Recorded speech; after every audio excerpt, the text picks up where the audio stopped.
Hello, welcome Mayor Turner and Mayor Medina. Two wonderful mayors from opposite sides of the world. Mayor Turner is the incoming chair for the climate mayors. He's going to tell us a little bit more about that. And Mayor Medina has been chosen to speak today and meet with us because his city is chosen to be the European Green Capital of 2020. So these two mayors here really have a lot to say about planet tech and about how their cities are going to stay resilient for the future. So Mayor Turner, would you like to speak first a little bit about the Green Mayors and what's happening there? Thanks, Karin. And look, it's good to be with you, and it's good to be with Mayor Medina today as well, and a part of the Collision organization. Look, let me just say, I've been the mayor since 2016 here in the city of Houston. And just before I became mayor, Mayor Garcetti of LA started with the U.S. climate mayors. It's when the federal government pulled away from the Paris Agreement. We wanted to have a presence, cities to have a presence and to take up the leadership role to show our commitment to the Paris Agreement. And so we started off with about 7 mayors. And then that number has grown over the last several years from 7 to nearly 500. And these are mayors from blue cities and red cities in the United States that are demonstrating our commitment to the Paris Agreement. And we've encouraged all of our cities to come up with their own climate action plan. The city of Houston, energy capital of the world, we've come up with our climate action plan. And it's basically saying we all recognize that these storms are coming with greater frequency, greater intensity. The climate is, the planet is getting warmer. And it is important for us to take definitive steps to create a sustainable, resilient community. And it's important for us all to come together. Otherwise, we will all be threatened by what's happening on this planet. So I'm very pleased with where we are, where we're going, and looking forward to the future, working with others across the globe. Now, Mayor Turner, with your boots on the ground over in Houston, give us one example of what it means by making Houston a little bit more climate resilient. Well, look, we started off, this is a city that has been built on oil and gas, that sector. And then we've kind of transitioned. Now we talk more about being the energy capital, not just oil and gas. And then we recognize now that it's important for the city of Houston to lead in energy transition. So for example, since 2005, the municipal emissions greenhouse gas emissions have dropped by 40%. The city of Houston, all of our public facilities are 100% powered by renewables.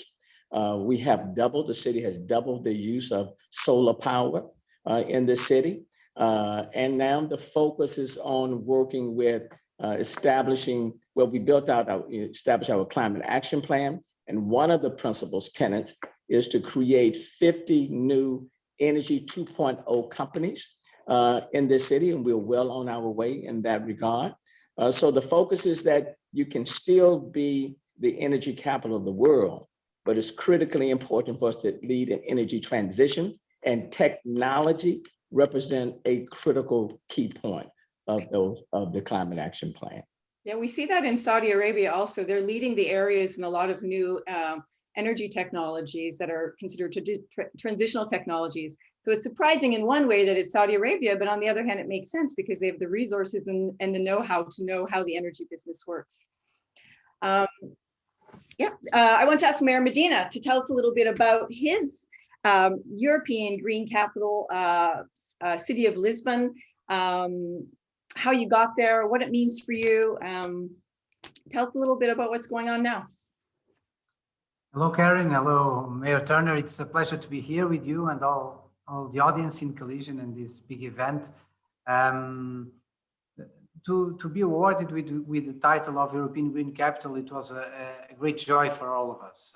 It was a recognition of the path that the city had taken in the last decade, where we raised very substantially the green areas. So we changed it almost 200 hectares of construction and building area to green spaces, on the recovery of the river, on the provision of energy to the city that changed dramatically, at the national level and had a great impact on the consumption of renewable energy inside of the city. So we were awarded basically by the big improvement that we made in the last decade. But basically, I think the most important, it was our will to going fast in the future.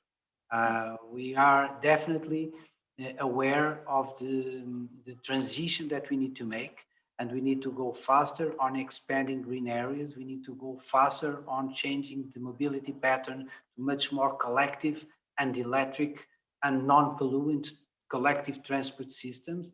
We need to go faster on cycling and sustainable ways of moving that we can reduce our dependence on cars.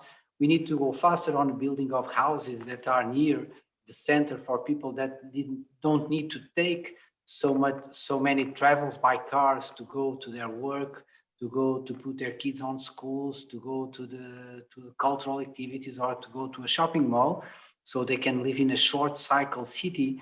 And we need to go faster on using new materials and more energy efficient materials in constructing our houses, on renewing all houses. And Lisbon is a very ancient city.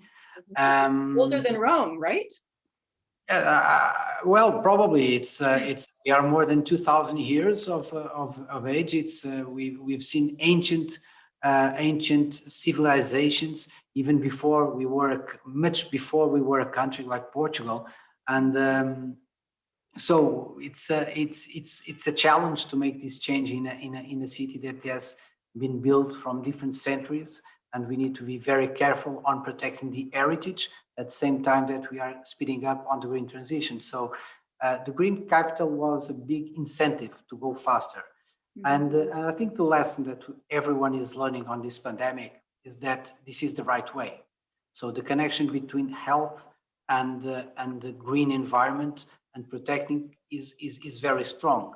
And many were not aware before the pandemic, but we now know very clearly that in cities where the pollution levels were higher, it were cities that the diffusion of the virus was faster, and it was more intense, and the severe forms and the level of deaths were higher because the respiratory systems were more fragile.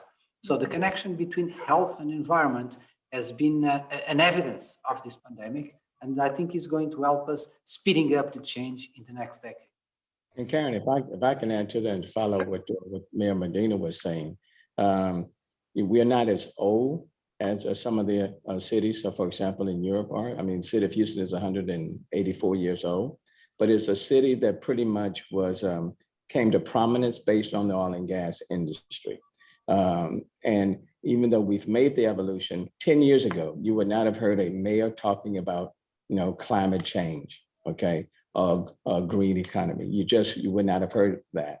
But what we have seen is that over the last, let's say in the last 6 years, the city has faced 500-year flooding events, which pretty much jeopardize our energy sector as well, not just individuals. And these storms are coming with greater frequency and greater intensity. And that has motivated people, for example, in Houston, the energy capital of the world, to say, we need to now make a transition. We need to look at building a resilient city. And so the 4 pillars of our climate action plan based on energy transition, electrifying our transportation fleet, both public and private, building optimization, energy efficiency, and conserving energy in that space, and then material waste management, recycling, and other elements. So we didn't start off this way years ago, but we recognize that unless we change course, and we're not trying to move away from the energy sector, we're just trying to move the energy industry forward. And that's because of what we are noticing with the changing conditions that are occurring. Can I ask you a question that is very important? Do you think that the people quite understand the importance of the climate action regarding on our experience in Houston? For instance, when you talk about the flooding, people realize that was climate change happening on real time. People realize that? People understand when you talk that what you are seeing is not science fiction. What you are seeing is climate action happening in real time. I think Mayor, I think they're starting to see it. I think initially the answer was no. Just like, for example, you may have heard in February, we had this winter storm where the Texas grid just literally shut down, okay?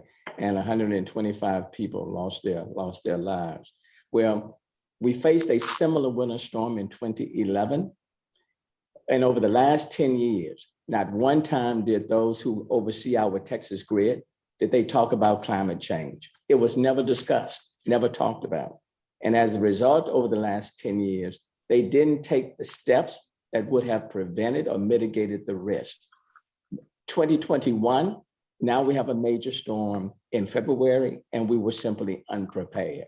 So people are now recognizing that we have to take our heads out of the sand, that climate change is real, the planet is getting warmer, and we have to do some other things. So at first, no, but I agree with what you were saying. It's not just climate change, it's health disparities.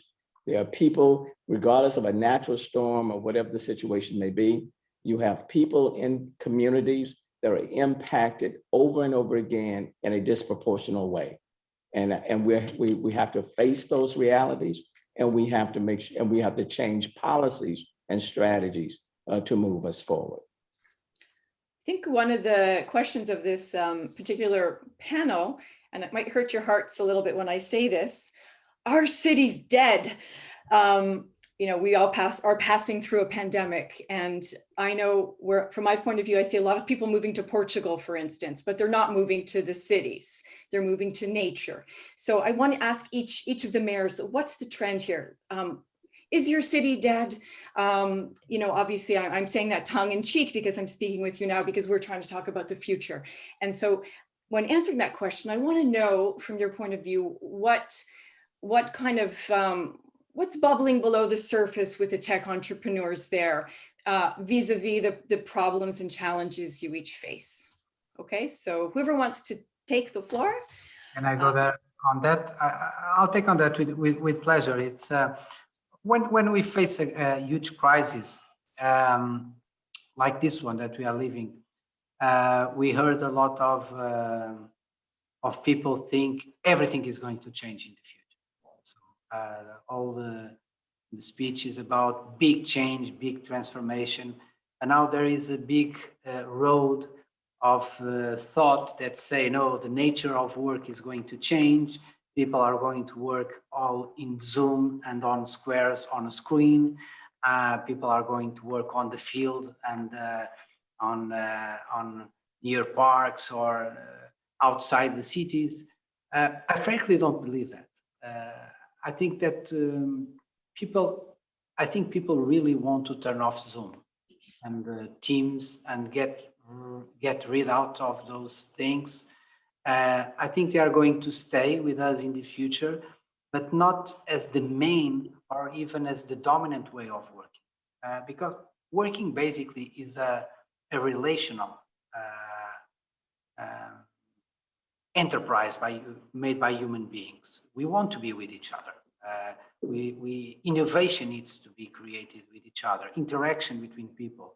That's why we travel. That's why we want to travel. That's why I think I'm not making any incredible projection about the future, but I think as soon as we have vaccination all spread around, I think the people are going to travel again very, very fast.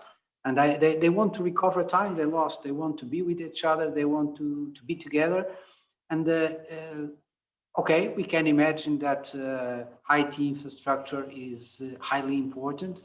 We can imagine that, okay, I can arrange my working week in the way that probably on Friday, I'm not going to the office. I'm going to work from my home, or 2 days in a week. But the other 3 days or the other 4 days, I'm going to the office because it's the office that I meet people. And even when we talk about going to meeting with other people in a different country, I think probably in the next year, we are going to see a reduction on that, probably in 1 year, in 2 years. But on the third or in the fourth, I think they are going to recover to exactly the same level or even higher. Because one thing that is common, if we look at the last, all the period after the Second World War, one activity that always raised: travel. Travel. People want to meet other people. People want to see other places. And I don't think that this pandemic changed that. Mayor Turner, do you think cities are dead? No, I agree with Mayor Medina. Cities are not dead. Cities are adapting. We're becoming more resilient, more sustainable. Look, we are recognizing that we're having to change our strategies. We're focusing on more parks and green space, more green infrastructure, green stormwater systems. We are focusing on creating smart cities. That's what we are doing here.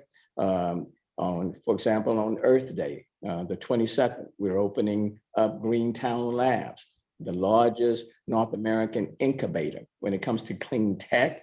So we're opening up across the street is the ION and the Innovation Corridor. And we're working working directly with Rice University, Carbon Hub, and the University of Houston Carbon Management Program. We're not dead. We're adapting. We're becoming innovative. We're becoming creative. And quite frankly, we recognize with so much diversity within our city, we need to appeal to all demographics. And this younger generation, they don't want to be away from the cities. That's right. They want to be where the action is. So we have to make sure that we are creating the right environment, okay? That we are being very preventive, futuristic, and when you're talking about that, you can't talk about it without talking about innovations and technology. So not dead at all, but we are just adapting to the changing times and recognizing that we have to be futuristic in our strategies and approaches. Now, speaking about the future, this last question is just a little fun, and it's for both of you. And we're going 100 years in the future, Earth Day, 100 years in the future, right? So we're taking the greenest mayors of the world today, and we're building you a hologram, each of you. You're gonna get a hologram. And so when the tourists come back from Mars down to Earth and they go to Houston, right? And then some other tourists are gonna take the spaceship from Musk City over to Lisbon. And your hologram is gonna say something about what you did to stop climate change. What is that one thing, Mayor Turner, you're going to say, and then of course, Mayor Medina, we're going to ask you too. What is your hologram going to say that you did when you were the mayor of your city? We're going to say that we reached that carbon neutrality, that we were part of the cities that on the race to zero, and we achieved our goal. It's going to say that we just didn't try to adhere to the Paris Agreement 2050. We got there much sooner. It's going to say that we were successful in the energy transition. And then as it relates to Houston, it's going to say that we led the way of putting people on Mars by use of the technology that's being developed right now. And the fleet has been electrified, and we are so much further. And then it's going to say that Lisbon and Houston are just very close in proximity with one another, and that the mayors of Lisbon have come to the city of Houston, and the city of Houston mayors have gone to Lisbon, and we are leading this green infrastructure going forward. And the world is in a much, much better place for our children and grandchildren. Very nice. Mayor Medina, we have about 1 minute left. What is your hologram going to say when we come back from Mars, we land in Lisbon? What did you do to save the world? Well, basically what is going to happen is that you are going to land in a park, because a lot of the city, 3/4 of the city is going to be park. Even if the rooftop of the houses, you are going to see parks and greens and forestries. Obviously, everything is on electricity. Everything is energy efficient. You are not going to see any fuel inside the city. And you are going to see a beautiful city connected to the green of the area with the river, with the blue and green of the river and the sea. That it's a brand of the Lisbon city, and we can arrive to Houston very quickly, just going in a Musk tunnel. That's probably Hyperloop, yeah. Hyperloop at that time. We are paid by Elon Musk right now, right? No advertising on that, but basically the park is going to be amazing. We are going to land on that, and I will make surely a guide to the trees and the nature that is happening in the park, and you will see that people are working in the city, basically in the park, but the park is inside the city. Very nice. I love this conversation. I'm so happy to have two of you mayors, the greenest mayors of the world, maybe? Can I say that? You're the greenest mayors of the world with us today to speak about Planet Tech. Is there any final thoughts? We have about 10 seconds each if any of you want to say something or just say goodbye to our friends. Well, look, it's always good to be with Mayor Benita and Karin. Good to be with you. Let's just do our part to make sure that we preserve this world for generations to come. Oh, it's all the best for you and for Collision and all the attendants, and let's continue doing our part. As Mayor Turner said, it's a great way to finish our conversation. Let's do our part to have a better, greener future for us and for the others to come. Thank you. Thank you, everyone. And we are going back to Collision in Toronto.